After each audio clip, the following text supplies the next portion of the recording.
கர்த்தர் நல்லவர், அவர் கிருபை என்றும் உள்ளது. ஆண்டவராகிய இயேசு கிறிஸ்துவின் நாமத்தினால் உங்கள் ஒவ்வொருவருக்கும் அன்பின் வாழ்த்துக்கள்.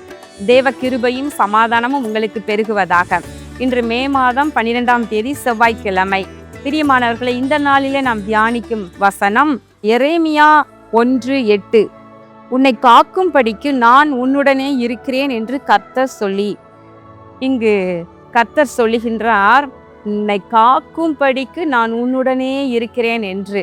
பிரியமானவர்களே, இது எவ்வளவு ஒரு ஆசீர்வாதமான வாக்குத்தத்தம். யோசித்து பாருங்க. உன்னை காக்கும்படிக்கு, தேவன் நம்மை காக்கும்படிக்கு நம்மோடு கூட இருக்கிறேன் என்று சொல்லுகின்றார். பிரியமானவர்களே, எரேமியா தீர்க்கதரிசியை அவர் அழைத்து அவருடைய நாவிலே தன்னுடைய வார்த்தைகளை வைத்து, இதை போய் நீ மக்களுக்கு முன்பதாக மற்றும் ராஜாவுக்கு முன்பதாக போய் சொல் என்று தன் வார்த்தைகளை வைத்து அனுப்புகிறார்.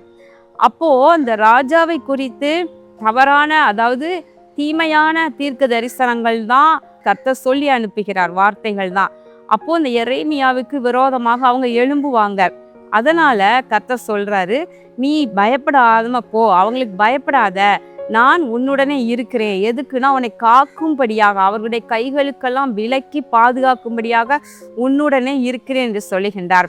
அப்போ தேவ சித்தத்தை நாம் செய்யும் பொழுது நமக்கு எதிராக பலர் எழும்புவது உண்டு, பல கிரியைகள் எழும்புவது உண்டு. ஆனால் கர்த்தருடைய சித்தத்தை செய்வதற்கு நம்ம துணிந்து நிற்போமானால் அவர் நம்மை காக்கும்படியாக நம்முடனே இருக்கின்றார். மோசேயை பாருங்க, வனாந்தரத்துல சுமார் 6 லட்சம் புருஷர்கள், அது போக பெண்கள், அது போக பிள்ளைகள், இவ்வளவு திரளான ஜனங்களை அழைத்து கொண்டு வருகிறார். கர்த்தர் அழைத்து அந்த பணியினை கொடுத்ததினாலே, தன்னுடைய திட்டத்தை நிறைவேற்றும்படியாக மோசேயின் கையில கொடுத்ததுனால பாருங்களேன், 40 ஆண்டுகள் கர்த்தர் மோசேயோடு கூட இருந்து அவர் அருமையாக வழி நடத்தினார் என்று பார்க்கின்றோம். அடுத்து யோசுவாவை அழைத்தார். மோசேயின் ஸ்தானத்துல யோசுவாவை ஏற்படுத்தினார். வாக்குத்தத்தம் யோசுவாவுக்கு கொடுத்தார், நான் உன்னை விட்டு விலகுவதும் இல்லை, உன்னை கைவிடுவதும் இல்லை என்று சொல்லி. அதே போல உனக்கு விரோதமாக ஒருவரும் எழும்ப மாட்டாங்க, நீ உயிரோடு இருக்கும் நாட்கள் எல்லாம் உனக்கு விரோதமாக ஒருவனும் எழும்புவதில்லை என்று சொல்லி வாக்கு கொடுத்தார். அதன்படியே பாருங்க, யோசுவாவோடு கூட இருந்தார்.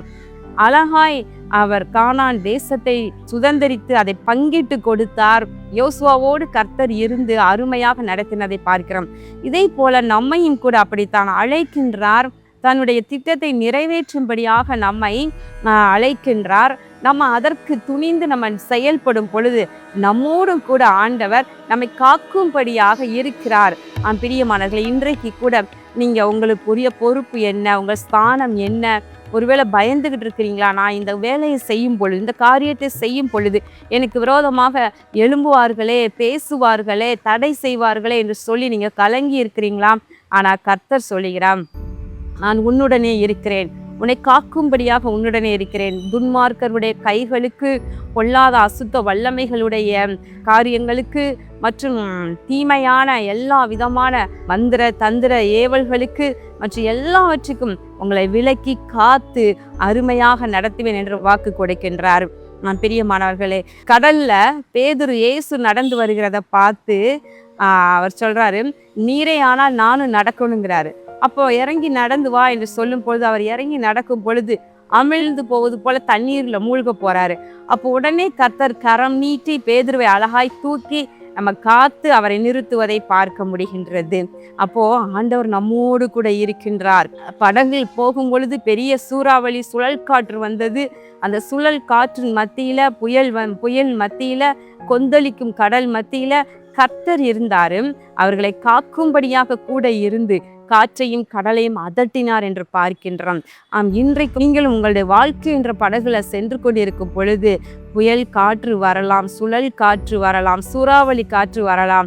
என்ன காற்று வந்தாலும் கொந்தளிக்கும் ஜலத்தின் நடுவிலே படவிலே நம்மோடு கூட கர்த்தர் பிரயாணம் பண்ணுவதினாலே நம்மை காப்பார், நம்மை ரட்சிப்பார், நம்மை ஆசீர்வதிப்பார். கண்களை மூடி ஜெபம் பண்ணுவோமா? எங்கள் அன்பின் பரலோக பிதாவே, இதோ இந்த நாளிலும் உன்னை காக்கும்படிக்கு நான் உன்னுடனே கூட இருக்கிறேன் என்ற அருமையான வாக்கு தத்தத்தின்படி பிள்ளைகளோடு நீர் கூட இருந்து அவர்களை காத்து ரட்சித்து ஆசீர்வதித்து அருமையாய் நடத்துவீராக. இயேசு கிறிஸ்துவின் நாமத்தினாலே இந்த ஜெபத்தை ஏறெடுக்கின்றேன் நல்ல பிதாவே, ஆமேன். அன்பு தேவனுடைய பிள்ளைகளை, இன்றைய மன்னா என்கிற இந்த செய்தி இப்பொழுது நம்முடைய பிளெஸ்ஸிங் டிவி என்கிற யூடியூப் சேனலில் வழங்கி வருகின்றோம். காட்ஸ் வேர்ட் டிவி பார்க்கிற அன்பர்களும் கூட இதை நீங்கள் பார்த்து பிரயோஜனம் அடையலாம். விசேஷமாக இந்த சேனலை நீங்கள் சப்ஸ்கிரைப் பண்ணிக்கொள்ளுங்க. இதை உங்களுக்கு தெரிந்தவர்களுக்கு அறிமுகப்படுத்துங்க. தினமும் ஒரு ஷார்ட் மெசேஜ், ஒரு வசனம், அதனுடைய விளக்கம். நீங்கள் அவசரமாக போகிற உலகத்தில் அவசரமாக செய்கிற வேலைகள் மத்தியில் ஒரு குறுகிய செய்தியை, வசனத்தை நீங்கள் கேட்டு நீங்கள் ஆசீர்வதிக்கப்படும்படியாக அனுதினமும் இதை நாங்கள் கொடுத்து வருகின்றோம். எனவே நீங்கள் பிரயோஜனப்படுங்க, மற்றவங்களுக்கு இதை அறிமுகப்படுத்தி வைங்க. உங்களுக்கு பிரயோஜனமாக இருந்துச்சுன்னா லைக் பண்ணுங்க. நாங்கள் கர்த்தரை துதிக்க அது ஏதுவாக இருக்கும். கர்த்தர் உங்களை ஆசீர்வதிப்பாராக. ஆமேன்.